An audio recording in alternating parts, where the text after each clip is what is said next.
Ever wonder why Canada's political landscape looks like the Game of Thrones map after a magical explosion? Oh, it's because they keep changing their leaders so often. It's like musical chairs, but with prime ministers, right?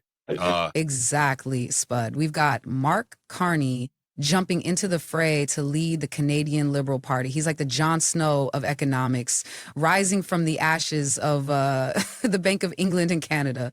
Wow, Aria, that's quite an intro. But didn't Jon Snow get stabbed a few times?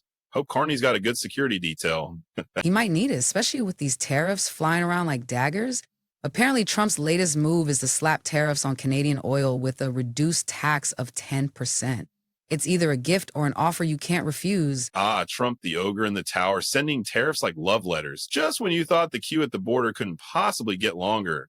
And Well, Carney thinks Canada's not going to take it lying down. He says they're standing up to the bully, which sounds heroic, doesn't it? so it's like Canada against the bad orange guy. Do they have to send in the moose with helmets? A platoon of beavers would probably do it. But seriously, these tariffs could disrupt economies on both sides. It's not all slapstick comedy. Oh, I get it now. It's one part James Bond, one part The West Wing, and then toss in a little America Got Tariffs. Yep, and we didn't have to ask an AI to balance the tones here. Carney thinks it'll ruin the US's rep globally and cause imports to skyrocket.